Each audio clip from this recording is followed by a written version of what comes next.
And if you're going to be the goat of quasi-legal carny shit, where do you go?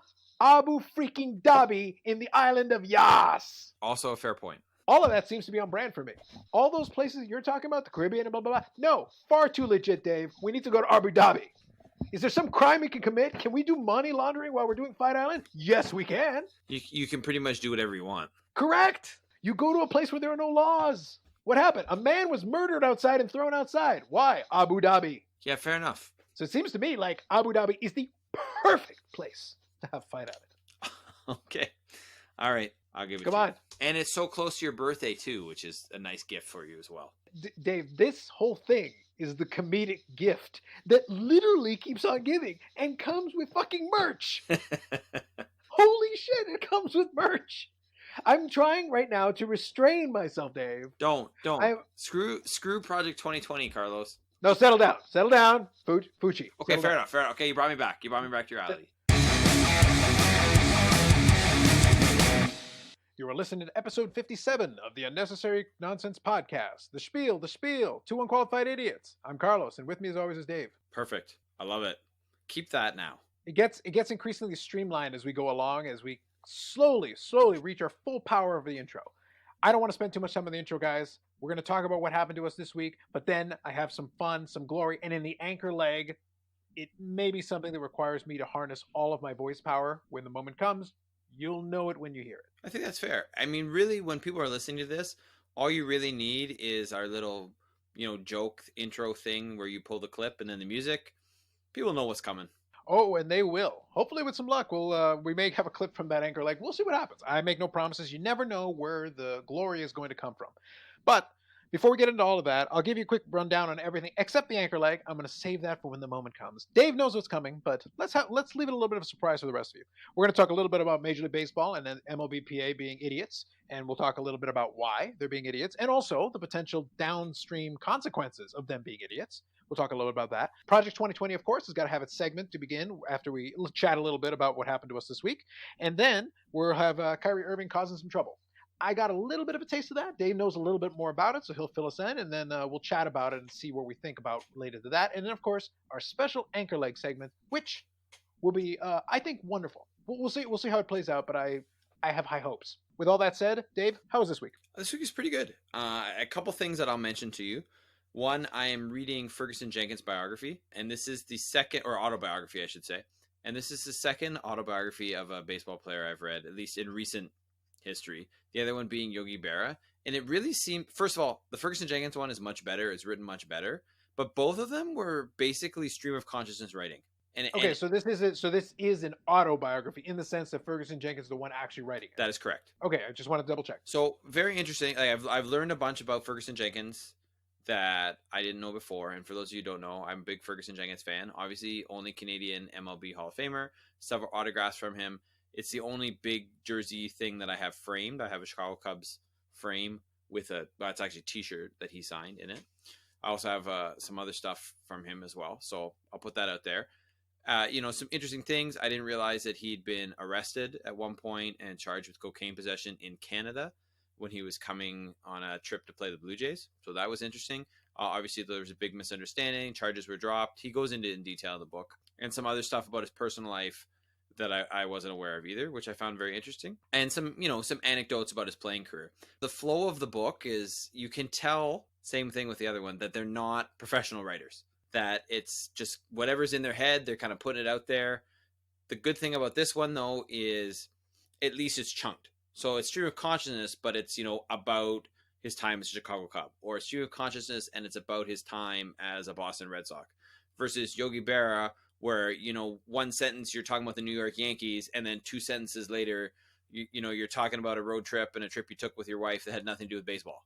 That could actually work for me, Dave, under the circumstances that if it was actual stream of consciousness. Could you imagine? It's like, so then I was doing the podcast with Dave, and then as he started to drone on about home fixtures and, how he wanted to paint the walls, I started to think to myself, I could go for a ham sandwich. Ham. Fair enough, Carlos. That could be a great interlude in the middle of an autobiography. I greatly hope to write a chapter in which I discuss at length my thoughts on ham sandwiches. You know what? I think we can make that happen. I know we can make it happen. It's called self-publishing. No one will want it. How people would you read can, it is another thing, of course, obviously. yeah, But yeah, exactly. people All right. look forward to it. Carlos's autobiography, The Ham Sandwich. Well, I would hope the entire thing wasn't about a ham sandwich. You never The know though. guy, Once you go stream of consciousness, you never know where you're gonna end up. no, I think the ham sandwich will be an interlude during one of the chapters, but it'll probably be around the time that this whole time I didn't realize there was a sign. How I am the worst friend ever. Cupcake with the candle on. Like Dave, I've got stories for days. This is true. The ham sandwich is just a beautiful interlude in the middle of it, to break up the glory that is chapter by chapter. Fair enough. Anything else about the book? The second, no, nothing else about the book. Okay. I'm on the last chapter right now. I've enjoyed Okay. it, and it's been a nice sort of interlude from everything else and talking about baseball. Do you know what it's called? It is called Fergie: My Life from the Cubs to Cooperstown. Okay, cool. Sounds good. If you would like to borrow it at some point in the future, you are more than welcome to. I may. I don't mind. I like me some baseball books from time to time. Right now, I've got a big stack of stuff that I got to read through, and I've got to get better at taking time out of my schedule to read it. I've actually gotten to the point, and I'll talk more about it in a minute. I've gotten to the point where I've actually started to use my calendar to book time to do shit that I should be doing for myself anyway. Like that's where we're at. However, I have to if remind you're myself. gonna get it done, however you get it done, right? Yeah, and I'll talk about more of that in a minute. But please continue. And the second thing I would like to mention, because it's sports-ish, is I watched the Bruce Lee 30 for 30, which is the most recent one that's been released, called Okay. Be Water. And Yes, that's an right. excellent film. An Okay. excellent film. I really enjoyed it. It has no business being a 30 for 30 ESPN documentary.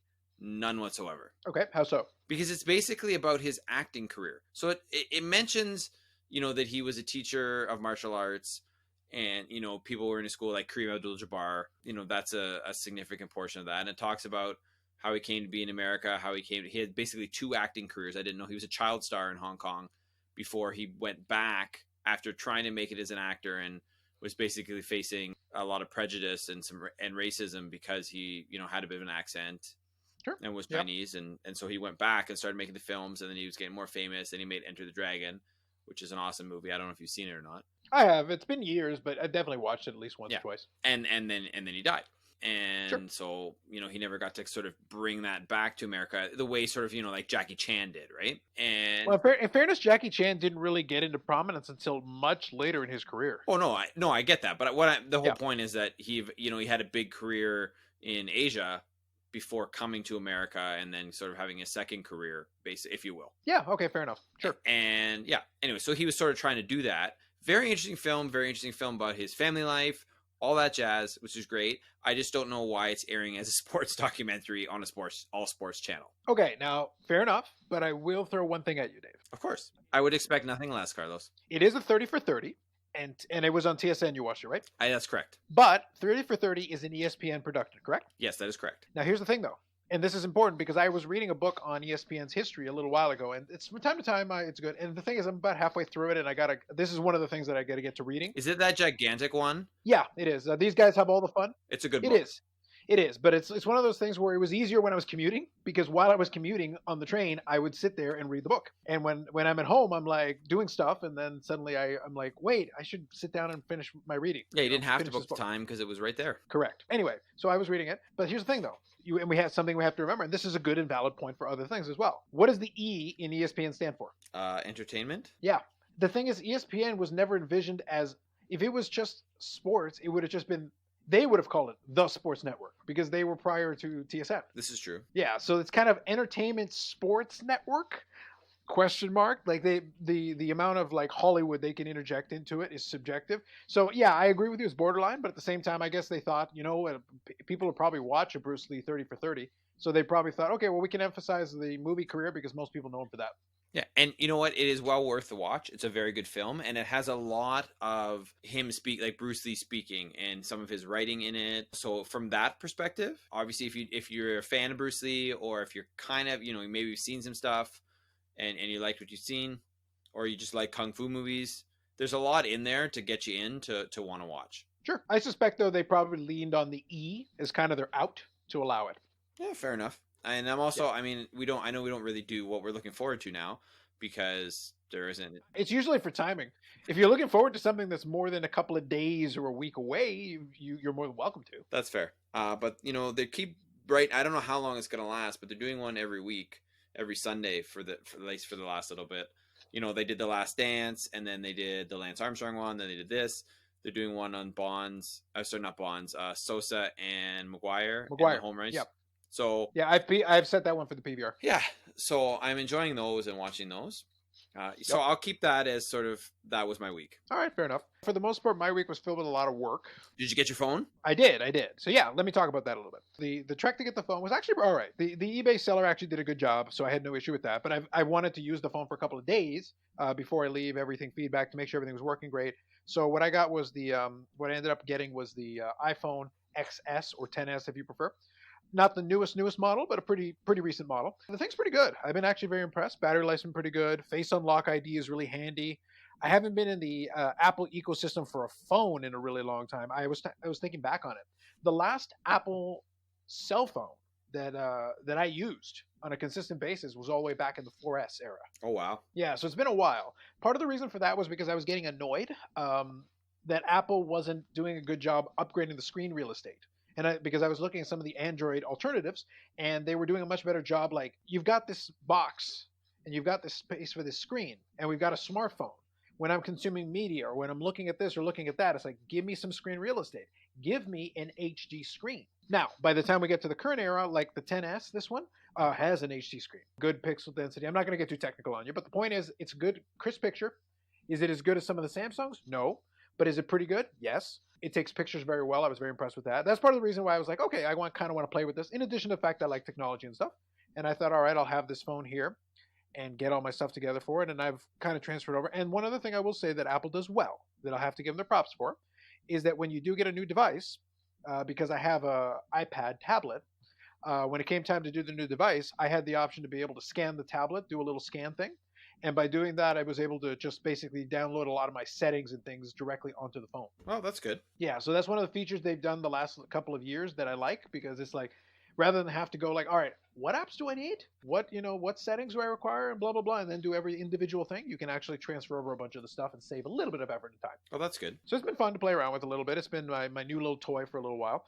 The novelty will usually wear off pretty quick, but I've been having some fun. But one thing I do need to do that I don't miss from having the iPhones before is that in order to set up your ringtone, you either got to buy it, which is not going to happen, or I got to jump through some hoops to create my own. It's got to be 30 seconds. There's a whole bunch of things. You can look it up online, but it's a pain in the ass is what it is if you don't want to pay for one. That's Apple wants you to pay for one, but I refuse. Yeah, man. Screw the man. Yeah. But anyway, I will say, overall, I was able to. It is a disgrace that I had to go through hoops where Fido couldn't do something as simple as keep track of their inventory and tell me that they didn't have it in advance. I will say, though, that the entire plan systems right now with a lot of these are stupidly expensive, these things. Like this phone, even though it's like a year and a half old, would still run you like $1,000 to get it from one of the services. Yeah, no, it's absolutely ridiculous. For a phone, yeah. You're paying. It's like actually, it's more like $1,400. Let me correct myself. It's more like $1,400 even now. Because basically, other than the function of being able to make phone calls, right? It's a glorified iPad Touch or iPod Touch. Yeah. Sorry, it is. I would say with cellular service, of course. Yeah, right. I mean, that's the one thing, right? That the other ones don't have. But to have that much more in terms of price is a little bit ridiculous, I feel. Well, it's the moneymaker for Apple. Like these days, more than anything else, really, they make bank on these phones. They just sell so many of these. That's why I don't mind buying a generation older. But in the end, in order to get it all done, I basically bought this, quote unquote, secondhand. From a dealer in Canada to make sure I kept it local, and also to make sure that I was able to kind of track everything and get tracking on it. But in all told, it ended up being about $890. Yikes! Yeah, it's not an insignificant chunk of change. So that's why it's one of those things where when I got it, I wanted to make sure I had a model that I'm comfortable using for the next couple of years, and I think this one will serve the purpose quite well. But it's not an inexpensive investment. Right. And the thing is, if somebody is listening, though, and they get sticker shock, just bear in mind, if you had gone through the plan, which was the original idea to do it through Fido, it would have been $33 a month for 24 months. You can add that up. Now, if you guys got into the new version, like when I say new, I mean not like a pre-owned model, because Fido offered some pre-owned models. That's what I originally tried to order, so that I wouldn't have to put any money down. Right. Fido would have given me one of these had they had it in stock, but they would have given me for $33 a month plus $200 down. Right. Add that up over 24 months. What you're going to find is that it's actually more than even what I paid. Okay, well, to just buy it outright from a dealer online. Oh, there you go. what they do is it's like, oh, well, you're only paying it in monthly installments. Yeah, but in the end, you're actually paying more. Yeah, I You've mean, just at the broken end it of the up over day, time. really, it's what about how much money's coming out of your pocket at the end of the day, right? Yeah, it's like you eat it now or you eat it later. Your choice. Either way. So I was just like, all right, screw it. And at the end of the day, I was like, I can bite the bullet. That's fine. And I intend to use this phone for a while, and I'll report back later at some time down the road. But I'm going to have some fun with it for now. Yeah. So that's one thing. The other thing that kind of was interesting that was going on was I was trying to rethink a lot of the things that I do during the week, because I was like, okay, while I'm busy means my time is even trickier to figure out, because I've got stuff to do, but I don't have as much time to do it. And the temptation, like for me, like everybody else, is just to consume a lot of content, podcasts, YouTube videos, all that. Right. And then I was finding that I was working.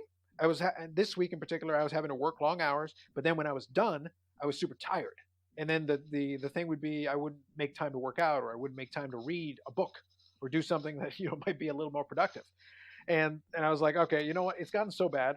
I literally now go onto the new phone and I go into the calendar app and I specifically put in a time to work out after I'm done work. I literally put an hour in there where I'm like, all right, you give me a reminder. You basically remind me to get my butt upstairs and get on the treadmill or get on the bike and do something. Yeah. And that function on the phone is quite nice, actually. Yeah. But the point is, it's like, I need to give myself a reminder. And the other thing I'm probably going to have to do, put in here, is give myself a reminder to go like, all right, for this hour, you're going to sit your ass down somewhere and read a freaking book. Well, especially if you want to get that ESPN book done. Yeah, well, if I want to get any book done. The thing is, I can read pretty fast. That's not the problem. The problem is that consistently sitting down and just doing it for an hour, I may end up downloading one of those apps that does like a timer for you.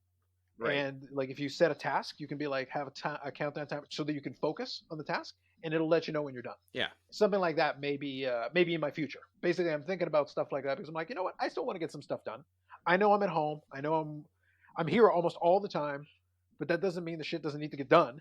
I got to find a way to make sure that I do it and don't succumb to the temptation of the internet. There's so much that you can do, and I kind of still want to get my stuff done. Well, of course, right? I mean, at the end of the day, you want to be able to do what you want to do, but sometimes it's nice to have that scheduling so that you're not getting caught up in random shit, if you will. I also find it the greatest of all ironies, as lazy as I am a human being, if I have a thing where I have to schedule something out and I know I have an hour to do it, I tend to finish a lot of shit much faster than that hour or 2 hours or whatever it is. But usually I'm a lot more effective within that hour because I know it's like, all right, I don't even want to do this for the whole hour. I'm going to get this shit done. Right. So even that could potentially simply get more done.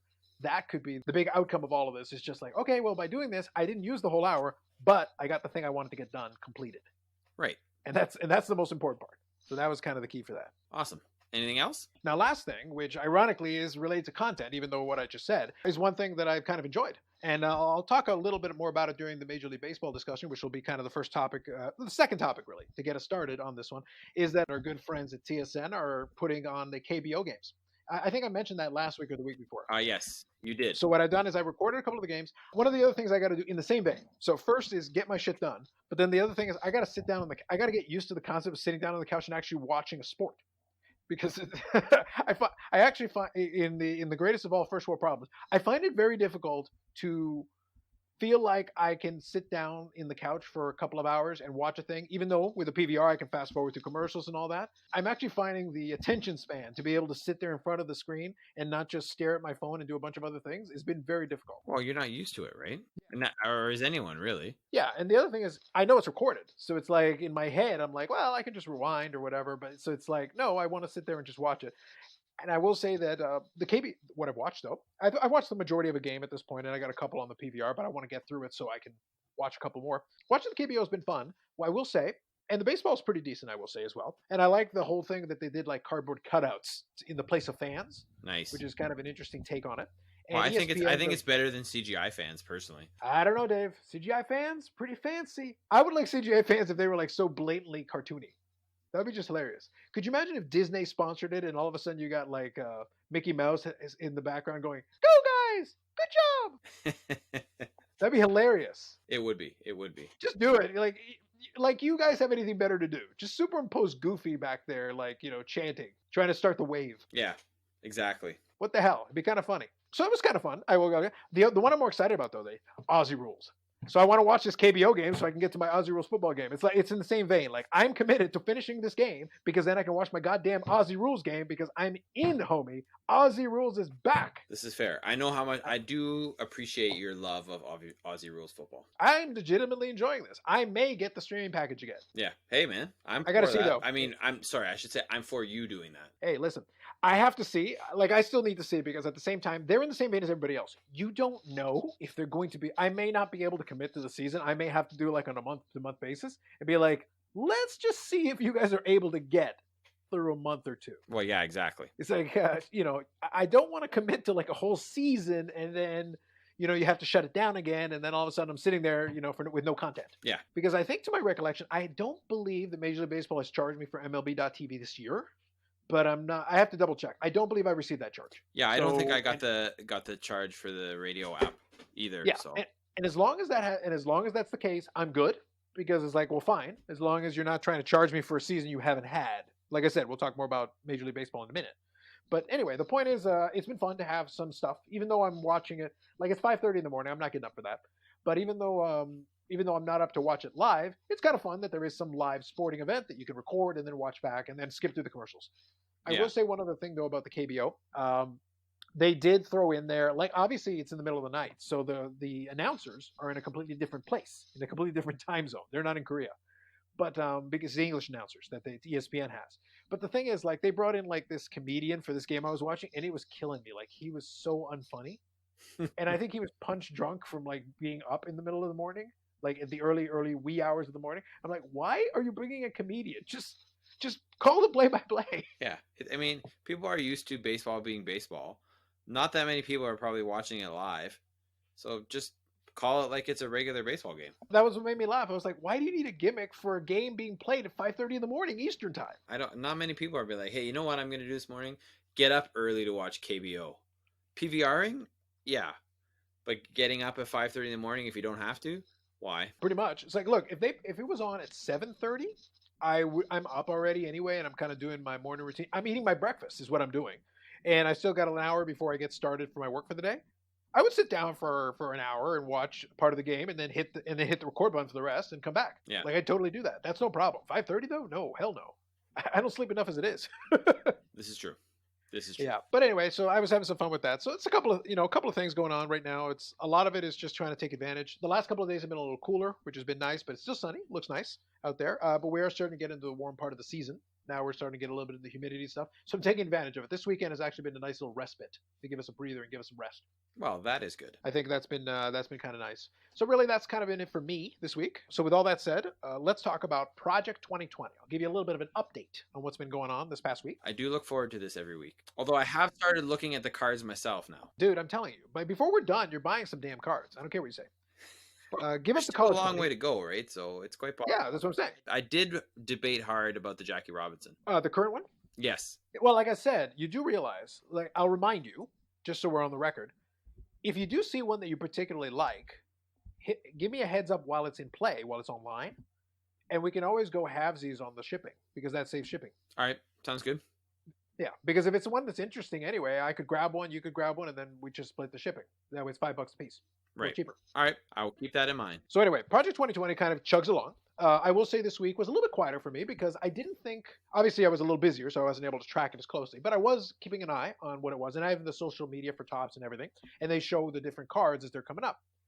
I will say, as far as being, now from the economics nerd perspective of it that I've been enjoying as part of watching it, I'm perplexed. I'm perplexed and I'm vexed. So there's 2 words for you, Dave. I'm perplexed and I'm vexed about what's been going on with this past week because the print runs are all over the place. And why that's weird is that, okay, so now you don't know how reliable are these print runs as an indicator of actual desirability, as an indicator of demand for what's actually going on here, because their spike, they've been going down steadily, which made sense, as a lot of the early adopters who were making money hand over fist were suddenly, finding their profits were dwindling. Sales of eBay, completed eBay sales, the heady days of the Ermsey Mike Trout hitting $2,500 have faded into the distance, and now I think some of the more recent ones are settling in like 1,000, which is still a lot of money. Let's be clear, it is still a lot of money. However, if I gave you any investment, Dave, and it was selling for 2.5 times as much a couple of weeks ago. Would that not concern you? Of course it would. Of course it would. Yeah. So it's like a lot of sellers are kind of catching a falling knife.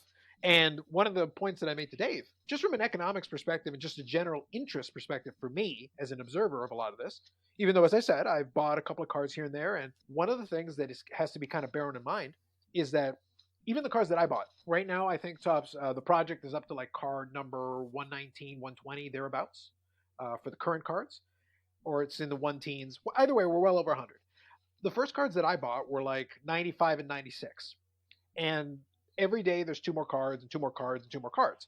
But the thing is, and this is going to go well into the end of the year, into December, for a 400 card set. But the thing is, the King Griffey Jr. by Keith Shore, the one we referenced a couple of weeks ago when we initially were talking about this, we're not even close. Topps is backed up so far that they've had to go into reserves, because what they do is when you get the card, you get it inside of this little magnetic holder that they put a sticker over, the Topps Project 2020 sticker on it, right? Okay. So they've run out of these holders to the point that they've had to go to like secondary markets to get. So if you had bought early on in this project, you would have gotten an Ultra Pro magnetic holder. Okay.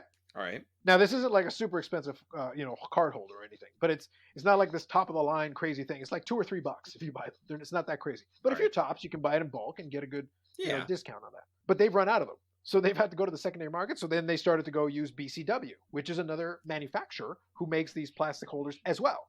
Well, BCW's quality is pretty close to what Ultra Pro does. So you didn't really notice that much of a change or drop off. Then you started running out of those. And there are reports out there that some of the cards have gone into what are called snap tight holders, which means no magnetic in it.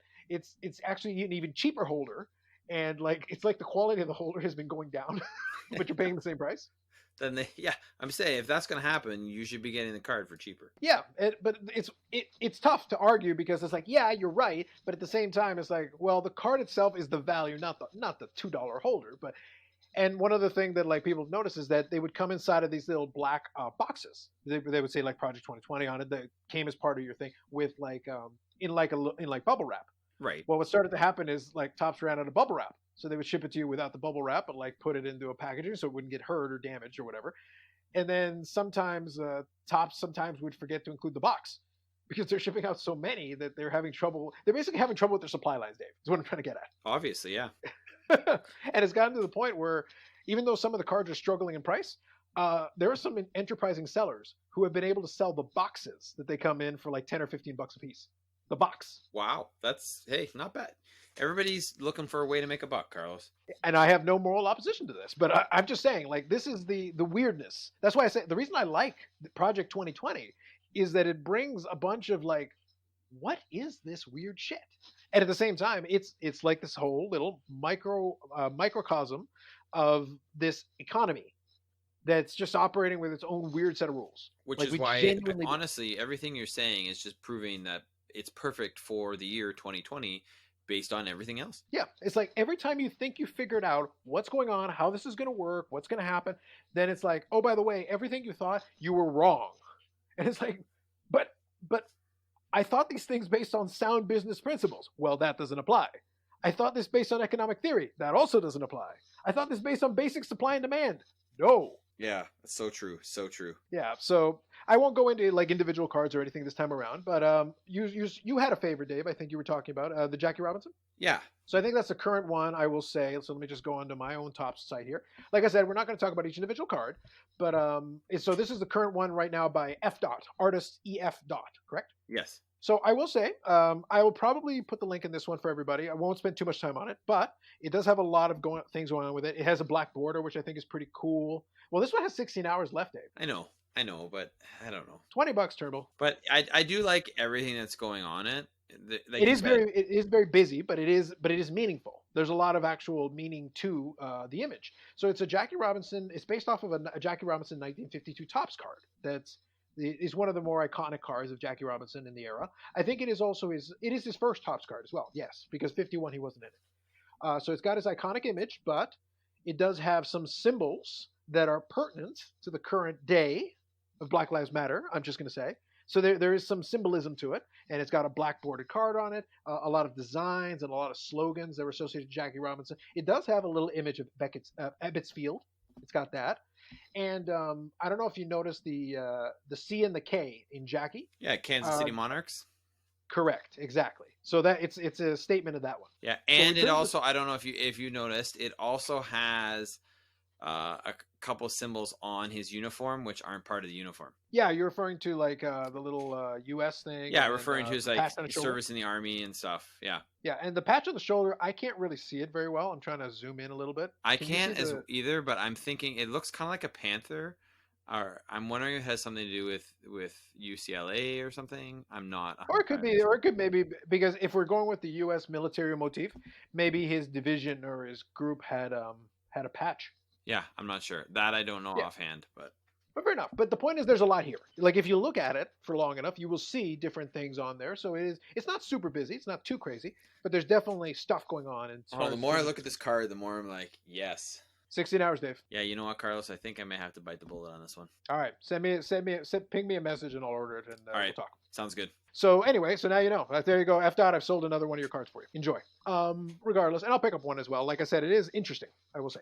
Now, overall, I will say, as far as the project is concerned, one of the big things that I've noticed has been kind of weird. Another card that kind of stands out, and like I said, I'm not going to spend too much time analyzing the individual card. Another one that is kind of interesting is that, controversial artists will say Ben Baller released a Cal Ripken card in his kind of signature style. It definitely has some stylings that, again, a lot of these artists are making these cards now on the fly as time is going on. They haven't all been submitted to top, so that's something important to consider for everybody. So it means they can receive feedback, and some of them accept feedback and kind of work with their audience interactively to say, hey, what kind of elements would you like to see on it? So they're actually tailoring the art as the project is going on, so even their own stuff is actually changing and morphing and evolving as we go along. Now, can you confirm or deny something to me? Sure. Have they picked every single card that's going to be in the set already, and which artist is going to do said card, or no? So there are 20 cards that are being done. That's been determined already since day one, and all 20 artists are going to take their take on every single card. Okay, I got you. So it's going to be a 400 card set when it's all said and done, because each artist is going to get one crack at each individual card, and there are 20 cards that they're going to do. So, for the most important question is coming now. How many Fuchis have been out, and how many do we have left then? We actually have a fair number of Fuchis left. We actually do. Up until this point, I can tell you. Let me go in here. I can actually answer that question. So the short answer is, if I go into the archive. So this week there was no Fuchi, by the way, everybody. So this is part of the reason why we're a little downtrodden on it. The Jackie Robinson is nice, but the lack of Fuchi this week I found disturbing personally. Not a big fan of that. So, okay. So for Fuchi, we got the Frank Thomas that we've talked about already in the past, Sandy Koufax, Mike Trout, so that's 3, Cal Ripken, that's 4. So there have been 4 Fuchis, which means there are 16 Fuchis to go. 1-6. Right. Perfect. So we know we're going to we have at least 16 more Fuchis to talk about. Correct. Which I'm looking forward to. That we do. If nothing else, that will carry on the podcast. Oh, listen. Fuji's got us, man. We're good for months. All of you sports can cancel. Well, except for Aussie rules. I want that. Outside of that, all the rest of you canceled. You know what? I can't really argue with that. That's all I'm saying. Listen, if it makes you feel all better and you really need something, look, did you know that the Rogue Invitational is happening in CrossFit? You want to talk about that? No, I don't. You know what? It's, do you want to talk about this or Fuchi? The answer is pretty much going to be Fuchi. Well, there's almost nothing in sports that I would pick over Fuchi, Dave. That's not a good example. Oh, fair enough. Yeah. Anyway, so that'll be it for this week. Like I said, it's been interesting. Oh, sorry, I almost forgot the point I was making for Ben Baller. I got distracted. Sorry. The thing that made it interesting was that so these print runs have been dropping, which has been understandable. Some of the speculators have been driven away and frightened by the dropping prices. But then all of a sudden, Ben Baller comes out and sells 36,000 of his Cal Ripken.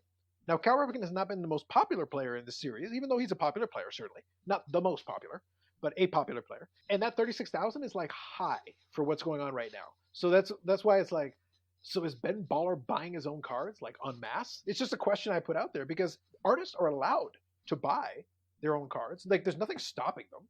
They do get a discount from Topps if they ask to invoke it because a lot of them are buying cards for the purpose of having for themselves and for the purposes of being able to like autograph for fans and stuff like that, which is a perfectly legitimate reason. Like, you're the one who made the art, so go ahead, right? Topps will just produce the card and send it to you. You need to send me a link where I can get you an autographed Fuchi for your birthday. Oh, probably his website if he was going to do it through that. A lot of them do it through their own website because once they have it, like they can do whatever they want. And actually, I'll tell you one more thing here, real quick about this. One of my favorite has been Blake Jameson. He's been a very big evangelist for this project. Obviously, he has a stake in it. The better the stuff sells, the better all the artists do, certainly, including himself. And he's been on YouTube doing live broadcasts through weeks now, and he interviews other artists and does like live Q&As and stuff. So he's been really active in kind of harnessing a community around the cards, around the project and everything. He's trying to keep the momentum going and keep people interested. So props to him for that. But one thing that made me laugh and made me legitimately chuckle is that he went on to a YouTube channel called Sports Card Investor, which, based on the name, you should be able to figure out what his niche is. Yeah, for sure. There are a lot of jokes that I could make about that, but I'm going to leave it at that. But he went on there to kind of talk up the project and all that, and the investment potential of the project. But one of my favorite things about it was that his argument was like, well, you can buy the cards for $20. It's like, well, I can tell you, it's like whatever happens in the secondary market, there should be value because it's art. And like for $20, you can have a piece of my art. There is no other piece of my art that you can have for $20, which is factually correct. Like even if you go on his website to order a print or something, you cannot get that for $20. He is 100% correct. However, I can get a print from him that's 20 by 30 for like $220. Okay. So if I wanted a piece of his art, if that's the argument, is that I want a piece of his art, why wouldn't I just buy the 20 by 30 print? That's fair. It's automatically frameable. Yeah, I mean, depends how much you want his artwork, obviously, but yeah. No, I get you, but the argument is that people would buy his cards to get his art that way and then maybe put it in a frame. He was drawing up this whole scenario. And I go, well, if you're making 20 cards and I buy 20 cards at $20, that's $400. Or I could pay $220 and buy directly from your website, patronize you directly, and I get an immediately frameable piece of art directly from the artist. Yeah, so it's, how much do you want the baseball part? Yeah, it's like, that's what I'm saying. Like, I understood his point, but if I'm a fan of his art, but I'm not necessarily a fan of baseball or a fan of sports per se, you're definitely going to go find something cheaper. Yeah, and another one of the artists whose stuff I think is pretty good, Andrew Thiel, you can buy his prints for $150 directly from his website. Yeah, and his prints, the ones that are $150 or $200, some of them are $200, are numbered to 25. Right. So I get a limited art piece from the. So if I'm in it for the art, Dave, I feel like that's a more economic way of going about it. Yeah, I think you're right. So I'm not saying Blake Jameson's wrong. I'm just like, okay, dude, I know you're trying to sell the product, but I think you're gonna have to make a better argument than that one. That's fair. I agree with that. Yeah. So that's all I'm saying. I think the overarching point that you can all see is that I've been paying attention, I've been watching, I've been listening, and when I find an argument that I find interesting, then I'm like, I don't know about that one. So that and stuff like that, I kind of keep it in the back of my mind. Anyway, so that's it for the update for Project 2020 this week. We'll talk about it more later because, as I said, it is evolving and it is legitimately interesting to me. Plus, we need some more Fuchi, Dave. This week, gotta have some Fuchi. Yes, I agree, man. Like this is unacceptable. We cannot be Fuchi-less this long. Okay, so now let's have a little bit of chat about Major League Baseball and the MLBPA being stupid. So I've got a lot of thoughts on this specifically, but do you want to take first crack at this, and then I'll kind of piggyback off of you? Well, okay. So I have a question before I get into any of it, because I just want to make sure I'm clear on a point. Go ahead. A while back, I don't know how often a while it was, like a month, 2 months, whatever. Did they not agree, the MLB and the owners, to say, okay, we're going to pay you a prorated salary? Yeah, there was already an understanding back at the beginning when it became clear there was going to be a pandemic and it was going to stop the start of the season. It was clear that there was, I don't know if it was like a written, set in stone, like piece of contract, but it was an agreement, I believe. I don't have all the details in front of me, but it was an agreement kind of to yes to that. But also I think the owners like forwarded like $170 million in like front salary to the players. And then they were going to figure out the details as it became clear what the situation was, because it was evolving, of course. Okay. So I don't see how hard it can be. I mean, realistically, if you say agree on the number of games you're going to play, right? Like if you want to play, you agree that you both want to have the season, which I'm somewhat thinking maybe the owners don't really want to have a season. I don't know. I have some thoughts on that. Please continue. But okay, say okay, we're going to have a 79 game season, or 75, 49, 50, 100. I don't care what the number is. Pick a number. And then say, okay, we're going to pay you a prorated salary based on those number of games. And then obviously you're going to work out the safety details, where you're going to play, how testing is going to work, all that jazz. But in terms of the money issue, here's how many games we're going to play. So we're going to pay you instead of paying you a full 162, we're going to pay you what you get paid on per game basis for 100 games. Boom, done. I don't see why that should be so difficult, but somehow it seems to be, since they continue to go back and forth. Now they're trading insults back and forth, making accusations. And, it seems every couple of days there's another proposal that goes back and forth. But now it really seems that they're making counter proposals that they fully know are going to get rejected just to troll the other side. The latest thing that rejected has been claimed that the union's latest proposal, the union rejected the league's latest proposal, which was 72 games with 80% prorated salaries for players. That's the latest. It's been rejected. Who knows what the next one is going to be? But I'm starting to think that, maybe the owners don't want to play. And I'm also starting to consider, I don't know how much the players really want to play. Here's where I think this ends, Carlos. There is no baseball this season, and there's some kind of lockout or strike involving the next CBA. Mm-hmm. Your thoughts? Very possible. Now, let me throw a couple of things at you. First one, let's make sure we're all talking the same thing. Let's make sure we get all our terminology. You read out one of the proposals. Totally true, totally correct. What do you know about what prorated means in the context that we're talking about? Well, is a general thing for prorated. I know. Yeah. What if that I means. say to you that I'm going to pay you something prorated, so let's say you are a baseball player, there's 162 games, what would prorated mean? For a 162 game season? Yeah, that's your starting point. That is considered to be 100%. I don't know what prorated means for 162, because if you played 162, you would get your full salary. Yes, but let me kind of make sure we're all on the same page here. All right. So this is why I like the back and forth and the whole grandstanding in the media and all that.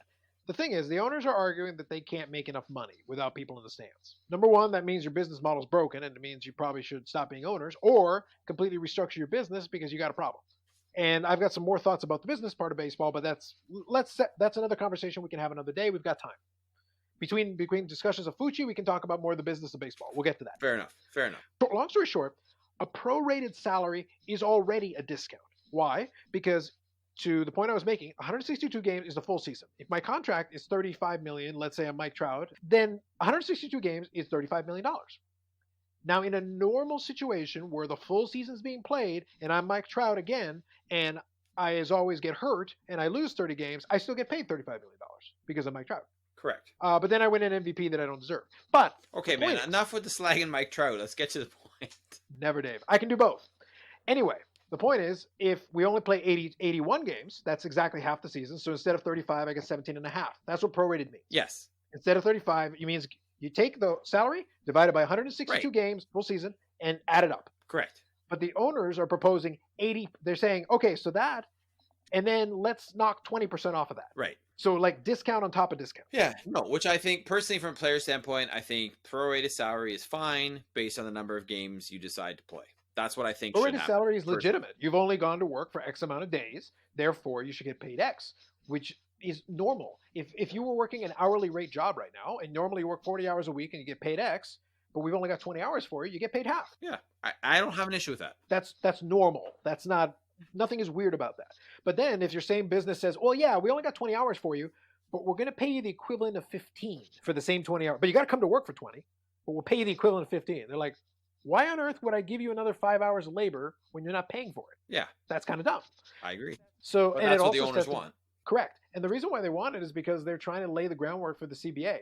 Because now they can use the pandemic as kind of an excuse and be like, well, we got to, economics and blah, blah, blah. Well, what do you think happens when we get the CBA? Well, you guys were able to make do with, 75% of your salaries. Why do we need to be this high? Maybe we should get a cap. Yeah, no. I mean, and I don't fault the players for saying no. I mean, if it was saying, okay, we think we can fit in reasonably in the regular time period with maybe an extended spring training or a couple of weeks where you're playing some, warm-up games or whatever. We can fit in 100 games. I'm just throwing that number out there. Then they should get paid their salary divided by 162 for 100 games. That's what I think. That's fair. And screw the owners if they think anything else. That's my personal opinion. The thing is, I think the underlying problem here is that the owners don't actually care about the number of games. That part doesn't matter. I think they would do 100 games if the players took half their salary. No, I agree with you. I think the owners are only caring about the money. Yeah, the actual amount of games is actually a sideshow to distract everybody from the fact it's well, if we can do prorated and get prorated at a discount, then sure, yeah, you can play 150 games if you want. We'll do double headers every day. Why not? Whatever. They don't care. That part they don't care about. Yeah. It's just it's setting the groundwork to lower the bar on salaries under the current guise of, well, we got to get back playing. Now, there's another twist here. There's an important element to it. Am I making fun of Mike Trout notwithstanding, because this was just a beautiful excuse? But regardless, forgetting him. The point is, Rob Manfred can at any time just say, yeah, we're going to play anyway. And we're going to play 45 games. So get back to work, guys. He has that power? He has that ability in this case. So then just do that. Yeah. You want a season that badly? Manfred, time to step in and get this thing done. Yeah, but that's the point. Like, the reason they're doing this is not because they can't. This is a situation. Now, I got to figure out the exact details, but I went in and did a little bit of digging. And the fact is, Rob Manfred is perfectly capable of at any time, in this case, because I think, as part of the deal made earlier about the prorated thing, I believe the players gave him the ability to figure out conditions of a season if for whatever reason they were having some trouble with it. But the point is, now Rob Manfred has the nuclear option. He can hit the button at any time. He's got the he's got the atomic football right now, so to speak, in the sport. He can go like, all right, I'm just going to put in the launch code. Screw it. All right, you guys are playing 45 games. What? We're doing it. And he can just dictate terms. I was not aware of that, but honestly, at this point, if you want to play baseball, I think that's what's going to have to happen. Yes, but the reason why it's a nuclear football, Dave, is the second half of what I said. He can dictate terms. And I'm pretty sure that includes the ability to just make up prorate. Mike Trout, you get $100. You get to play 50 games, you get $100. Like, you can just make shit up.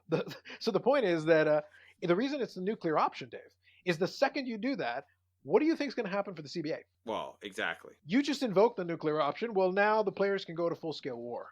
Now, there is also a real possibility that players have floated, because the players, a lot of the more in-tune players, know that this option is available. And some of them are beginning to suspect that the owners are just stalling, trying to make the players look bad, and then they're going to invoke it anyway. And then they'll just push them back with a small amount of games, whatever. They'll do whatever they want, set up the terms that they feel like, force the players basically to go back to work, because the players are not in a legal strike position, so they can't do that. Right. So they'll force them to go back to work. And then the end result will be that some of the players have already basically said, so again, using the Mike Trout example, players of high profile, not necessarily him specifically, but players of his ilk, some of them have basically said behind the scenes, rumors, of course, but like if that option is used, they will simply refuse to play. They'll be like, no, you can keep the money. Right. I'll play 0 games. You have to pay me 0, but I'm not going to play along with your stupidity. Well, yeah. And some other players who have to play, but who do not make as much money, who are going to need to do it. Part of the rumor mill for some of the agents have basically said, like, guys, if you use that option, you do realize some of the players who have to come in and play, they'll do it, but they'll do a little something that you may be familiar with. It'll be the sports equivalent of it. What do you think would happen if baseball players decided to play work to rule style? Well, yeah, I mean, I'm going to pitch underhand. No, like, look, we'll play. It's like, doesn't that guy throw 100? Looks like he's only throwing 75 today. Yeah, I mean, right? You're going to go, okay, we'll play What? baseball, but we're going to do everything we can not to get injured.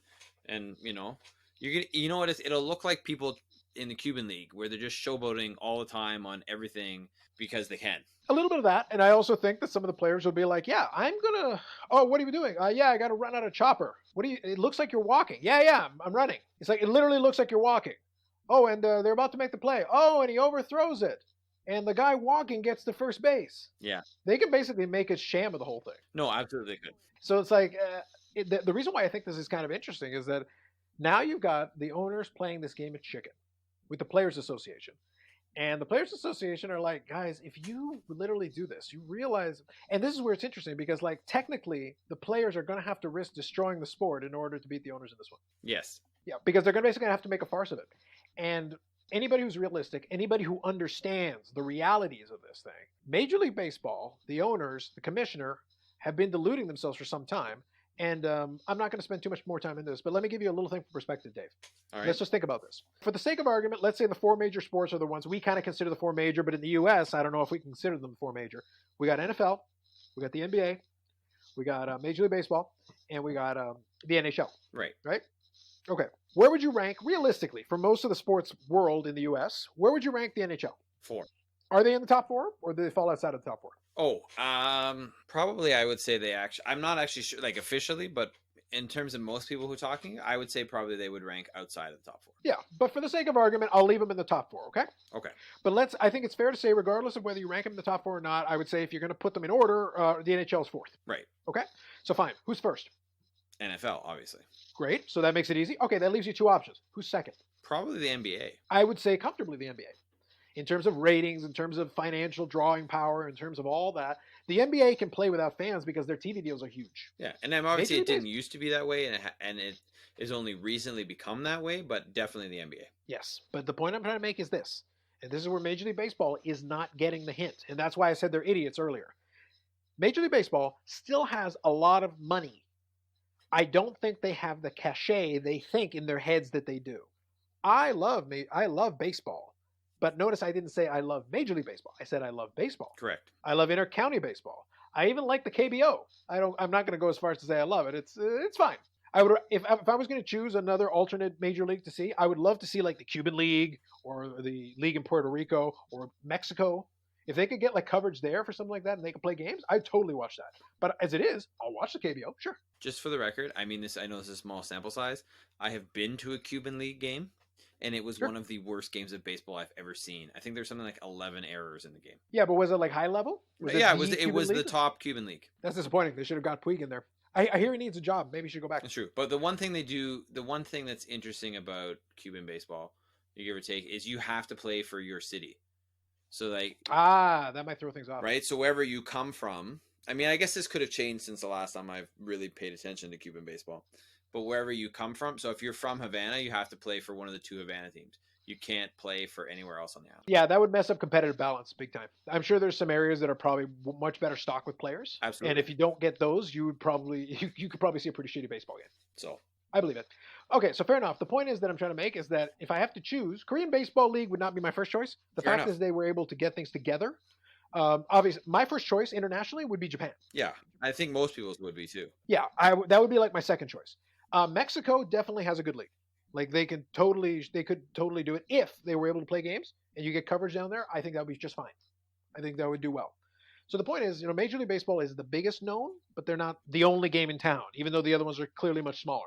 The point is, though, if fans like me that are hardcore about the game of baseball are perfectly fine to let you guys, throw the season away, punt it away, you don't realize how weak your overall potential reaches and how close you are to running yourself off a cliff. Yeah, absolutely. Because you can't afford to lose any more cachet, because to your point from earlier, the NBA was not always a powerhouse. The NBA was playing the NBA Finals on tape delay as recently as the 1980s. They were not the behemoth they were until things happened. Right, and keep in mind, especially in the 1980s, there were a lot of good series and a lot of good games. So it's not like it was the quality. The quality had nothing to do with it.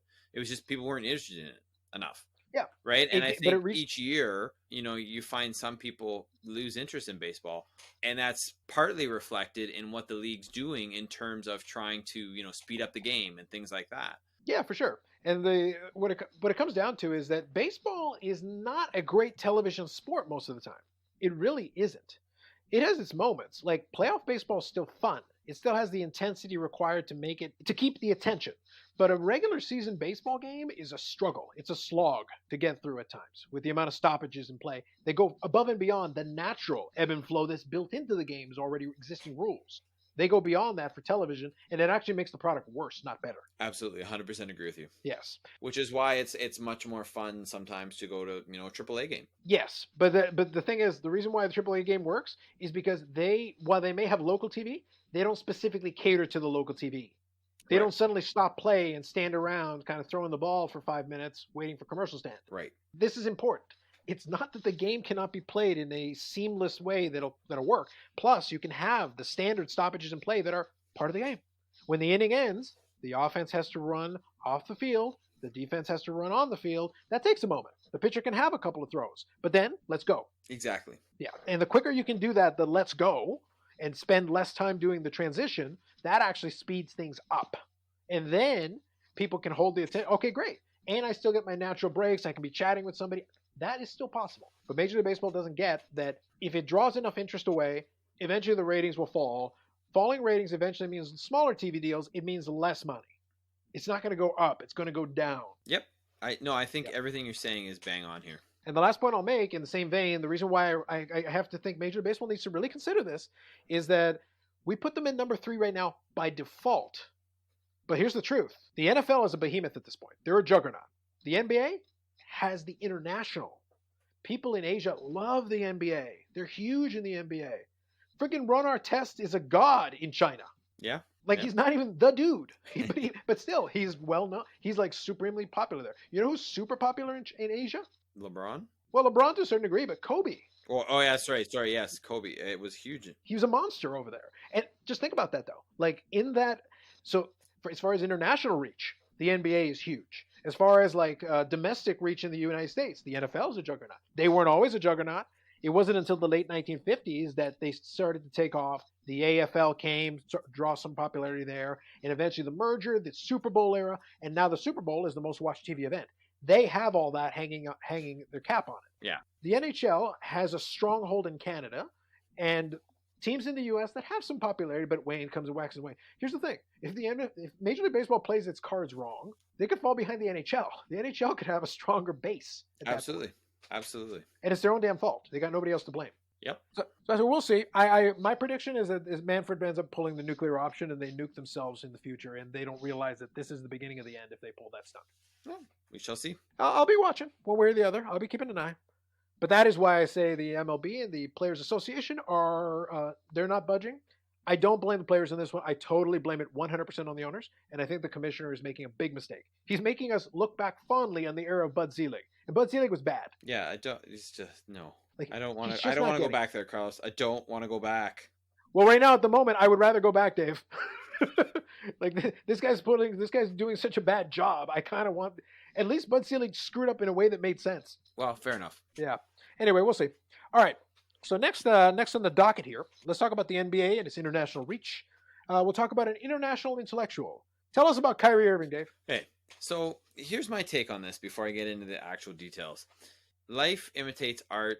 Art imitates life. So we've talked previously on this podcast about Game of Zones. You were talking about season 7 and why everyone should watch the final season of Game of Zones. And I agreed with what you said. I ended up going back and watching the whole thing from start to finish. And one of the things that the show does repeatedly is make fun of Kyrie Irving and basically make fun of his, instigator status as someone who screws everything up, who has it out for everybody, who's only in it for himself, etc. And he ends up heading this group of people called the Grumpy Boys. Russell Westbrook is on there too. Carmelo Anthony, I think, is on the Grumpy Boys. Anyway, it's a great nickname for a bunch of people. So, and here's the thing. That's the sort of comical take on what's happening. And I don't want to make light of some of the reasoning he's giving, because obviously his points are related to Black Lives Matter, which I think is extremely important. I don't want to make fun of that in any way, shape, or form. But, when I read this, I'm like, of course it's Kyrie Irving. Like, if you're going to pick, okay, which player in the NBA is this going to be? It's going to be Kyrie Irving, right? You mean the greatest malcontent of our time, the GOAT of malcontents? I would have to agree with that. I'm not sure if he actually is the GOAT of malcontents, but in our lifetime, 100%. I can't think of who I would pick higher. Yeah, and it's funny because it's, people are saying, well, once Durant gets back and Brooklyn's going to be, the best team in the East. I don't think they will be. Although, to be fair, he did win a championship with LeBron in Cleveland. He was on that team where they came back from a 3-1 deficit, and they're the only NBA team who's ever done that. So I put that out there. However, so there was a conference call on Friday that had at least 80 players on it, all right, including the NBA Players Association president, which is kind of interesting for the NBA, whereas a lot of leagues, just some figure. It's not maybe it's an ex-player who's the head of the Players Association. For the NBA, it's actually someone who's playing. It's Chris Paul, as well as, funny enough, Carmelo Anthony was on there as well. Donovan Mitchell, Kevin Durant. So these are some of the people who were on the call. And basically, Kyrie's saying, I don't support going to Orlando. This is a quote, I'm not with the systemic racism and the bullshit. Something smells a little fishy. Whether we want to admit to it or not, we are targeted as black men every day we wake up. Now, it doesn't elaborate on that, but he also touched on the disparity between the salaries of the league's top-tier superstars and those of the rest of the players. There's only 20 guys actually getting paid, and I'm part of that, Irving said. Let's not pretend there's a tiered system purportedly to divide us all, or purposely to divide. Hold on, wait. So quick thing. I want you to continue. Quick thing. Okay. There are supposedly 20 of us getting paid, and I'm one of them. Correct. Yes. But in the NBA, it's really only the bottom rung guys who quote unquote don't get paid, like the borderline G League player. There's a bunch of like mid-level exception and whatever guys in the NBA who get paid bank. Yeah. The NBA is really top heavy, like in salary. Like obviously the big guys, the LeBrons, the Kyrie Irvings, the Kevin Durant's and all that. They get the super duper money. Yeah. Now these quotes are attributed to him based on some reporters, right? There's no recording of the call that's been released where these quotes have been coming from. Okay. Agreed. But I could totally see Kyrie Irving making this statement. Of course you can. Please continue. But then, Donovan Mitchell of the Jazz tweeted later, "Stop it," early on Saturday morning. So like early this morning, responding to the notion he's considering sitting out the games in Atlanta. But then I read something else that said Irving's like, well, obviously if you do play the games, I'm going to play the games. I just don't think we should play the games. And it's like, dude, you're going to play the games. So just shut up. Like part of it is him thinking, they shouldn't play. And now, granted, there are a lot of people, not specifically naming anyone here, but there's quite a few people who have expressed reservations about returning to sport, not just in the NBA, because of COVID-19 and the restrictions are going to have to be in place and, not seeing their families and being in a bubble in Orlando and things like that, right? Which are all legitimate, I think, and fair to think that. None of what Kyrie Irving has said has anything to do with that. It's a lot to the effect of there's a lot of momentum and some change has already started in terms of, city councils and police forces and laws are getting passed in terms of what police can do and what they can't do, possibly reforming police forces because of the Black Lives Matter movement and the momentum that movement has right now. And Kyrie Irving is saying, well, I don't want to take away from that, which is fair. I mean, I get his point. I think you can do just as much to keep that going by playing basketball. No, Dave, you're absolutely wrong. I need to stop you right there. Kyrie Irving cannot possibly do anything more to help the movement than by not playing. Just Kyrie Irving should not play. Fair. Everyone else can play. Okay. Kyrie Irving does not need to play. Fair enough. I'll give you that point, right? You know what I mean? Because, for example, like LeBron James has started a nonprofit that deals with voting rights and voter suppression, against African American voters in the States. 100% true, but like I said, Dave. No, but hold on. But I'm saying is he's going to get that press is going to go to LeBron James whether he's playing or not because he's LeBron James. So I think this actually argues your point, right? Is yes. Kyrie Irving is the problem. So if you want attention, just stop talking to the movement. Yeah, but I'm also saying that the LeBron example you gave is an example that LeBron James has somehow managed to figure out. He's managed to figure out the concept that, LeBron James can play and also make a nonprofit and also help build schools, which is an action which could potentially, down the road here, move the ball forward, actually, while playing. Yes. He can do, which in other words, LeBron James can walk and chew gum at the same time. Correct. But LeBron James is also not a malcontent who has, not repeatedly screwed his team over multiple times and had to move on from 2 franchises because of that. Right now, LeBron James has played on 3 NBA franchises in 4 stints, right? Because he was in Cleveland twice. And yes. Kyrie Irving, I think he's played in 3, and he's basically been run out of town in 2 of them because people don't like him and he didn't help the team, right? Like Boston, I don't think he could have left fast enough for Boston. So, which is why I'm trying to make very clear, Dave, the only way Kyrie Irving can help this entire movement is for Kyrie Irving not to play. He needs to go home and meditate for the next 5 years. Maybe do it in Tibet. Yeah, I'm okay with that. Brooklyn Nets NBA champions. As soon as he leaves, Nets NBA champions. But also, for the record, right? So obviously Kyrie Irving has some skill as a basketball player. As an individual player, he obviously has some skill. He's in the top tier of NBA players. I'm not going to argue that. But he's also injured, right? So how much he would actually play in Orlando anyway has been in doubt. I mean, if the playoffs had started on time, because we'd be basically done the NBA finals probably now, if everything had gone according to schedule. The most likely scenario to happen was that the Brooklyn Nets met the Toronto Raptors in round 1, and the Toronto Raptors win because Brooklyn doesn't have Kyrie or Kevin Durant. Now, Kevin Durant has said he's not coming back. So when they go to Orlando in July, he's not playing. And I had heard sort of the same thing with Kyrie Irving, but now it sort of stands like he is maybe thinking of playing because he's always like, I'm going to play if we play, but I don't think we should play. Well, but you already agreed to, the players have already agreed that this is going to happen. So shouldn't you maybe voice this before you agreed to go play? Well, first of all, in Kyrie Irving's defense, not all the players voted on it. The player representatives. Sure. Fair enough. That is correct. Yeah. Yes. And that is an important distinction. Yes. Yeah. On a related note, in breaking news, the Brooklyn Nets also think Kyrie Irving should take a stand and not play. Yeah, just I don't know, right? And it's Kyrie Irving is I'm gonna give it to you, man. He's the GOAT malcontent, Yeah. and he always finds a way to sort of get into these conversations where here's the thing. One second, one second, Okay, one second, one second.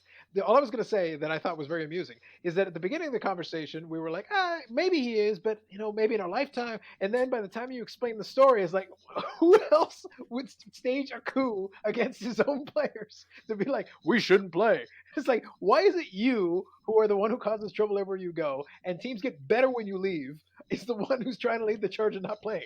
Yeah, but here's the other thing, and the more I think of it, and the more I think of specific NBA players. So, for example, right last week, Kyle Lowry, he went to Philadelphia and he attended a protest, right, Sure. along with Yeah. a couple. Tobias Harris, I think, was one of the other NBA players, and I can't remember who the third one was. But there, it was all over Instagram, and it was on his Instagram, it was on the Raptors Instagram, and then obviously a lot of people who follow the Raptors, it was on their Instagram. It was everywhere, right? I don't know how you can really make a legitimate argument that your impact is going to be lessened by playing basketball when you're going to be on TV more, you're going to be being interviewed after the games, there's probably going to be press conferences, there's going to be more stories. So yeah, you're in a bubble and you can't leave to go attend a protest in Philadelphia once July hits, or the end of July, right? Fair enough, I'll get you that point. But I think as an overall thing, you're still going to be able to do your social media thing. And I think in any large matter, you're probably going to have more media exposure by actually playing basketball than you would by sitting it out, right? Because, let's say he doesn't play. Let's say and the league's saying basically, if you don't want to play, we're not going to fine you or anything, but we're not going to pay you. So if you choose not to play, that's fine, but we're not going to give you your salary. Okay. However, Which is basically the prorated model. well, Like literally, you're not playing. yeah, so fine, that's all good. But the thing is, okay, yeah, it's going to be a story at the beginning. So Brooklyn plays, and maybe once Brooklyn is in a series in the playoffs, that'll be an issue.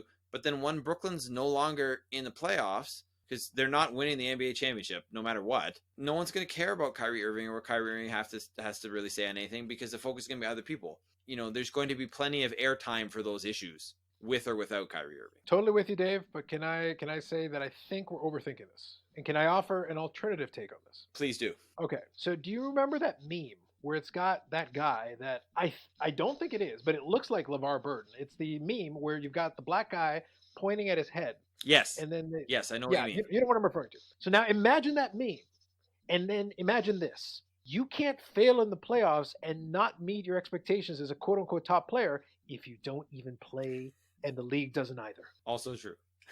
So I think this is a manner of 4D chess worthy of Tom Dundon, that the best way to avoid being seen as a playoff loser when you've got on a team by yourself is to find a legitimate reason not to play. And if he doesn't play by himself, well, then no one will care. But if he gets the entire league not to play, then he can totally come back next year with Kevin Durant, and then it'll be fine. All right. Fair enough. I'll give you that. 4D chess, Dave. 4D chess. All right. Also, I do think that I think it would be a wise strategy for the Brooklyn Nets to encourage him in this endeavor. In fact, and Adam Silver should personally call him and go, you know what? I appreciate your stance, and I think you should take it. It's like, so the other players aren't going to play? No, everybody else is going to play. You can stay home, though. Yeah, fair enough. It's cool, man. All right. Hell, you know what? We'll pay you. Stay home. And there it is, people. The GOAT malcontent, Kyrie Irving. It's so good. Oh, by the way, even though I say it tongue in cheek, wouldn't that be like so Kyrie Irving if that was literally his plan? Oh, totally. What if I shutter the season for the entire league, and then no one will know that by myself I can't win shit with this team? Yeah. All right, Carl. No one has to know.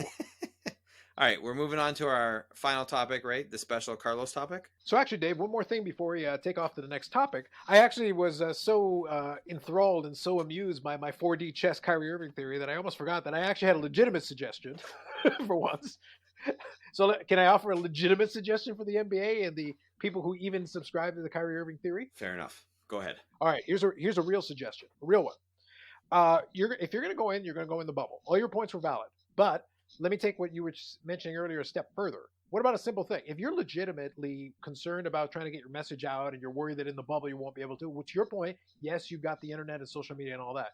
What if you, as Kyrie Irving in the bubble, presumably, You are going to play the games. You're going to be shuttled in and out of hotels and stuff, but you're basically going to be inside of this clustered area. You're not going to be able to go outside. But at the same time, there's less stuff to do, so you're going to have presumably more time on your hands, right? Right. So in between practicing and working out and doing all that, you're going to have more time, right? Yes. What if you were to use that time, say, productively? What if you did a live stream every single day talking about topics and doing things, getting people with your social media following, getting LeBron to retweet you and doing all that, getting people to watch, and you can convey your message to the world every single day if you want to. Yes. See? And if you say anything meaningful, then the news will pick it up. Correct. Yes. You can do that from your hotel room. Fair enough. Get really fast Wi-Fi. Yes. Yeah, exactly. Yeah, it's called the internet. Exactly. It's called the internet, guys. He could have his own freaking podcast, okay? He can do it 100 different ways and get his message out there every single day if he wants to. Absolutely, he could. Yeah, so just saying, guys, everyone, there are ways if you want to convey a message, if you want to get your word out to people. He's got one thing that a lot of people don't have, which is a platform, as much as he's batshit crazy. There is a platform there, which means you could use your platform to be like, hey, going to do a podcast where we're going to talk about some actually meaningful shit. Watch it, listen to it, share it. Yeah. 100%. And it might work. I'm just saying. So there you go. I actually gave a practical solution. You're all welcome. All right, Carlos. Let's have it, buddy. Ladies and gentlemen, I have been waiting and looking forward to this today because as soon as I got the email, I received the word, Fight Island is on! Now, you saw a voice. Is that actually what it said? Did the email yell to you like that? That's how I interpreted it. All right, that's fair. I think you should. I mean, I would if I got that email. The first 4 words were, Fight Island is on. On in capitals. Exclamation point. What else do you really need after reading that, too, right? I really don't. So anyway, apparently the Fight Island, I'm not going to do the scream every time. So I already did it, and I had to back away from the microphone. And now, when I go back to the recording, I don't know if that's even going to be audible. It was worth it, though. I got it right, and I got all 4 words in. Yes, and we are looking forward to this. Well, I'm only looking forward to it because of the concept of it, but you are looking forward to it. Oh, I am. So anyway, a couple of points. Do you know anything about the specifics now that it's been announced that it's actually going to happen? And I'm going to talk about. I read something about it. It's happening in the Middle East. Yes. So it's happening in Abu Dhabi because, of course, it is. It's got to be Abu Dhabi. But my personal favorite part is it's happening on, as I shall forever call it, Yas Island. Which is, a great name. It's what the kids say, man. I can't fight it. It says Yas in the neighboring island of Queen. The kids will get that one. I got it too. But the point is that, so they're going to have 4 events that they're advertising for this. First being on July 11th, one day before my birthday. Early birthday present, Dana White. Thank you. Another fight card happening on July 15th. Another one on 18th. Another one on 25th. 4 days of Fight Island, Dave. 4 days of Fight Island in the island of Yas. You know what? I wish I was more excited about this, but this was it's not quite what I was hoping for with Fight Island. But, I guess it's better than nothing. Is my enthusiasm not rubbing off on you, Dave? Is it not enough that it's in the island of Yas?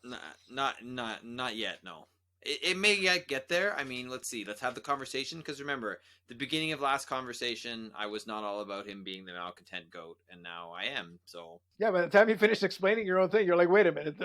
Yeah, I said you didn't even need to convince me. I convinced myself. Yeah, I just let you keep talking until you're like, so literally, who is a bigger malcontent? So true. So true. Yep. All right. So if that wasn't enough, Dave, don't worry. We'll make you a believer. All right. You know why we're going to make you a believer? We've got the island of Yas in Abu Dhabi, because of course it is. Around the time of our collective birthdays, my God. And they've got merch, Dave. They've got Fight Island merch. And some of it is really neon and 1980s looking. Even better. Dude. Now, my favorite part about this, I really don't need to explain the Fight Island thing. If you don't know about it anymore, just Google UFC Fight Island. I'm not going to explain it again. The fact is, I have a primal yell that I can do on the podcast whenever I refer to it. And I'm only going to do it once per podcast because I don't want to blow out my throat. This is fair. This is my commitment to you that I will do it to the best of my ability. But it is time now, Dave, to have some fun. Okay, so here we go. I'm going to pull this up, and I'm going to share with you a link to our friends. Let's look at some merch. So this is from the UFC store, and it's directly pertaining to Fight Island. It should take you straight to the Fight Island merch. Okay. And we need to have a discussion on some merch. All right, let's do it. All right, so you got the link there. Let me know when you got it opened up. I have it open. So there's a bunch of stuff here, a bunch of different shirts and stuff, usual thing, blah, blah, blah. So one of them is like a cartoon one. It's the Utah All-Time comic one. That's fine. It's neat and everything. A lot of them have like an island theme, of course, obviously. But if you go down to the second row of them on the far right, You got UFC Fight Island within what's called a sunset T-shirt. Yeah, so which is a basically very- the Miami Vice take on Fight Island, you mean? Yes. I do like that T-shirt. I'm just saying. Like, if Dana White has learned nothing else, is that any excuse is a good excuse to do merch. Now, scroll down a little bit more. I and do you get also to like section- the 8-bit Choose a Fighter one as well. That's a good one same too. row. Yep. All right. If you scroll down further, there's hats. You got some trucker hats and stuff, and some of them are very island festive. Yes, very much so. Lots of neon going on, and of course, you can buy a UFC Fight Island 3-pack face coverings, even though Dana White doesn't believe in it. It's just He will absurd. still sell you Fight Island masks. Yeah, of course they will. Anything to make a buck for Dana White. Dana White, of course. And then we got a Fight Island flying disc, also known as a frisbee. Is that copyrighted? Like is frisbee copyrighted? I'm guessing it is, because otherwise, what are you going to call a flying disc? Everybody knows it's a frisbee. So I don't know. Maybe it's a trademark. I can tell you. We can have the Fight Island koozie, Dave. Fight Island koozie. Come on. Yeah. And then we got our Fight Island coffee mug. I don't know, Dave. I'm not going to lie to you. It is a nice mug. I'm really looking hard. I feel like the Fight Island mug would be like the perfect complement to my XFL mug. Probably. It's like a nice pairing of, Carlos, why do you have a mug on that crazy shit? Because this is what I do. If I had been a kid in the 80s, I would have had a USFL mug. I would have had XFL 1 mug. Yes, you would have. I would have had an Al Gore 2000 president mug.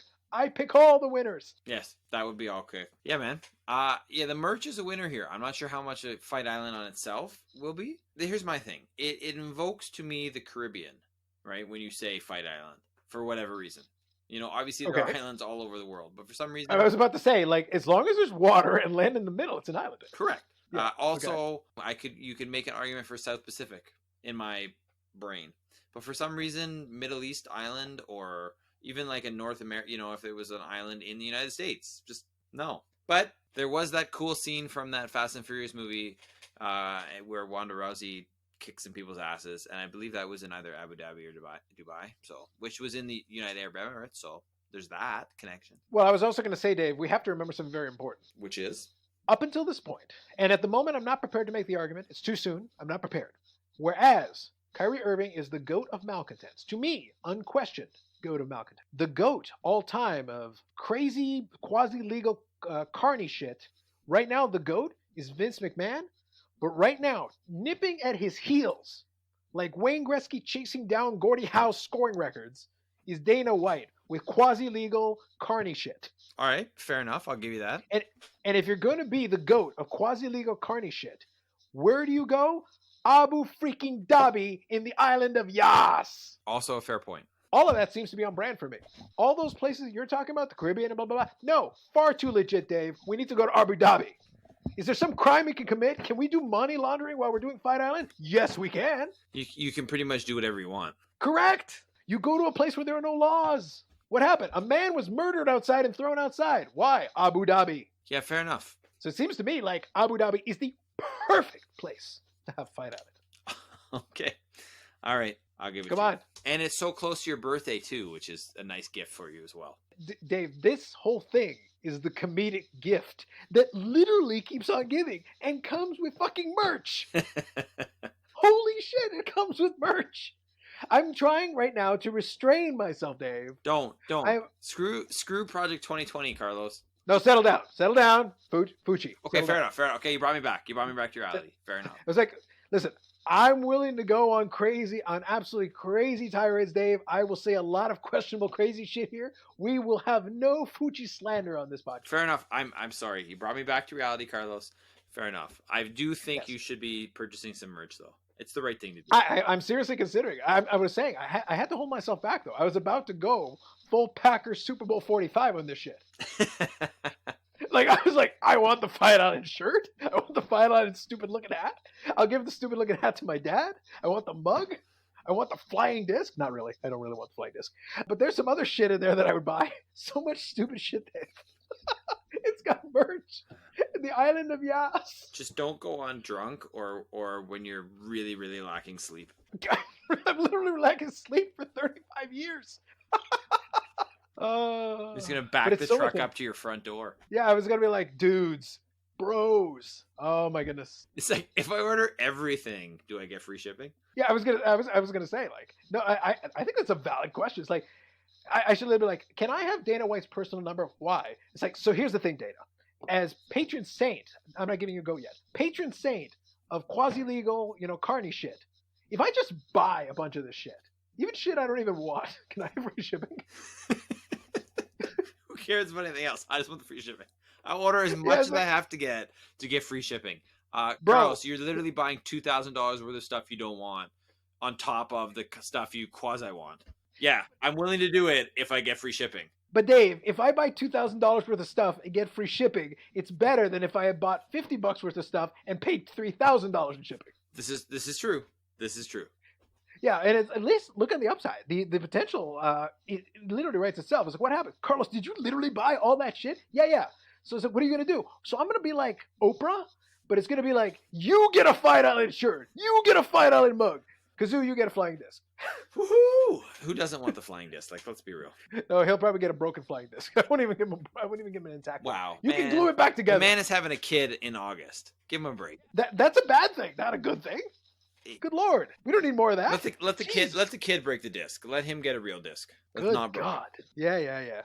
But we'll see. I would, like I said, that'll be the new way I define it. I was prepared to go full Packers Super Bowl 45 on this thing. It's fair. I bought so much swag, Dave. I know you did. I know you did. That's why you know. I thought I went crazy with the Saints Super Bowl, but oh no. Well, when you have a legitimate championship to celebrate, you gotta have, real stuff. Carlos. The opening was so good. It was beautiful. I do what I can. You set yourself up for that one, and you know it. Of course I did. Anyway, honestly, this is such a rare. This thing is so 2020 in the sense that who would have predicted this kind of crazy shit? Yeah. And of course, it has to be legitimately near my birthday. I'm like, I'm gonna have to look at what the situation is. I may actually have to buy some of this Fight Island shit, at least a shirt or something, and the mug most likely. Yeah, I feel this is fair. I think you need to get your dad. Like, if you're gonna get the hat, though, you need to get the Island Paradise snapback. Oh yes, no. If we're getting the thing. We're getting the proper hat. Don't lie to me, Dave. You want to be part of the 3-pack face coverings? You gotta have your Fight Island face coverings. Maybe. If you get that, I'll wear one. Okay. But anyway, so now everybody knows. It's like, guys, apparently Fight Island's a thing. Really, a thing. I questioned many things. Is all I'm saying. Oh my God, they got an oversized beach towel. Holy shit. Good God. It is literally the gift that keeps on giving for you, Carlos. There's so much comedy. My goodness. The inflatable beach ball feels like a bit much, but they really are going with this island theme. They're not even playing around. Yeah, there's lots you can go with there. That's for sure. And none of it, I don't think any of it is really a bad idea or a bad option. No. Look, here's the thing. Again, the whole point of being, a front runner, to be one day, you're going to have to do a lot of work right now. Vince McMahon has about 40 years of practice. So you're going to have to really put in your time. That's why the Gordie Howe / Wayne Gretzky thing plays. Because right now, Dana White's hitting on all cylinders in kind of quasi-legal carny shit. He's hitting on all cylinders. But because Vince is slowing down in his old age, although he did have bribes in order to get, stuff in Florida. So, like, he's still got a couple of things in his bag of tricks. Yeah. But like I said, quasi-legal carny shit, Vince McMahon's still the GOAT. But Dana White is making a strong case for one day taking the title. Yeah, that's fair. I'll give you that. Like, let's say, hey, you can have this while Fight Island's actually happening, and then it will revert to Vince McMahon. Yeah, I don't know, though. I feel like if Fight Island works out, he could, make it into a long-term thing. It's like, yeah, is there any other, shady places I could put on fights? Yeah, what's, the shadiest place? Sure. Tell me where in Colombia the cartel runs. But why? Yeah, so true. It's all good, Dave. It's all good. I like it. Yeah. Other than that, there really isn't any quote-unquote news. Obviously, we got the name of the island. We've got the dates, and I gave everybody those. And now we know there's merch, so live the dream, everybody. UFC.com, knock yourself out. Or UFCstore.com. Do we really need anything out? Do we actually need Fight Island to happen? Can we just have, okay, you know what? We're going to have 2 random people fight on an island, but who cares? Because now we have the name, we know what's happening, and we have merch. I kind of need at least one of these events to happen, Dave. They got to get through at least one. All right. And then disaster can befall them. But if they get to the July 11th, I'm like, all right, I need this for my entertainment. All right, I'll give you that. Yeah, because I would love to see what the front bumper is. If they end up having actual commercials, what if they have a marketing blitz? Obviously, I got the email directing me to swag, so we got that. But what about legitimate advertisements? I'd like to see what exactly they end up coming up with. It's yeah, you're going to put this on an island theme? I'd like to see this now. Yeah. So that's really all I wanted to say about it. I wanted to have some fun. I wanted to enjoy swag. I wanted to coin the term going full Packers Super Bowl 45 as now official part of the podcast lexicon. Now, when I say it, you all know what it means. I think we've done some good work here, Dave. We have given the people what they want. The people needed me hyping up Yas Island. Can I get on the Yas Tourism Bureau? I would like to know if this is even a man-occupied I'm sure island. if there is, Is this just like I'm a sure random dead island that has like seagulls on it or something? Who knows, man? Go. Well, I mean, from the looks You of gonna the research map. Yas Island? Hold on, Carlos. Okay, ready for it? What am I looking for right now, Carlos? A pier? Yes, Carlos. Yes, I'm looking for a pier. And do they have a pier, unlike the quasi-legal, shady, underhanded New Orleans? It does not look like it. Like I said, Dave, until New Orleans presents me with... I need the New Orleans Tourism Bureau to personally give me a presentation. I want to see a dedication ceremony to the pier. I don't care where they fucking put it. They can stick it in the middle of the street for all I care. Yes, Yas Island has more than one pier, Carlos. Dave, do you understand how concerning it is that Yas Island, which I had never heard of until this point, has a fucking pier? Oh. What is New Orleans' excuse? Like, what is the actual excuse? Hey, you know what? Maybe if someone actually listens to this podcast, that they'll get one. This is embarrassing, Dave. Are you sure we can't bring back, like, the Vikings? Not the Minnesota ones, the real ones. Can't we bring back the Vikings to, like, razz the city or something? Who knows, man? Who knows? Like, where's Genghis Khan when you need him? We need these people conquered. Why? No pier. Like barbarians at the gate? We need this, Dave. This place has got to be brought down. We got to restart. This is not right. But at least, you know what? You know it's going to be a success, Fight Island, now, because you know there's a pier. So it's golden, man. It's golden. So you're saying, Dave, that now, in the spirit of future quasi-legal carny shit, much like Vince McMahon, once upon a time in 1984, began WrestleMania, are you saying that the new centerpiece of the UFC fight calendar is going to be, one more time, get ready for it, Fight Island! I think I am, Carlos. I think I am. A new annual extravaganza. They could make it into a fight festival. They could. So much illegality, Dave. Are you ready for Fight Island 7? I am. Let's bring I was it so on. excited, I think I dropped a battery pack. That's okay. Whatever you drop. As long as you're excited, Carlos, with good reason. I like to pretend that Dave, and the thing is, Dave's known me a long time. I genuinely have enthusiasm for almost nothing. This is also true. I think most things in life suck. And life sucks and then you die. But I got Fight Island, so I'm good. There you go. Brilliant. I think it's a good place to end it. So that's it for us. You can check out future podcasts and more discussion on Fight Island. Probably, maybe, we'll see. But you can see more of that on iTunes, Spotify, Google Play, wherever you get your podcasts. You can also check out archived versions of the episodes, the cartoon versions of our faces. I got to see if the automated thing is working or not. But that'll be on YouTube. And you can find it on the Necessary Nonsense podcast. That is it. We need time now to buy the Jackie Robinson Project 2020 card. We need now time to buy Yas Island, Fight Island, merch, and more merch. Get ready for Dave to be sporting all the neon things. Every single one of them. All of them, Dave. You may have to wear them all at the same time. And you know who's not getting any? Kazoo and his kid. Nada. Nothing. Not even the broken flying disc. That's it for us. We'll catch you in the next episode of the Necessary Nonsense podcast.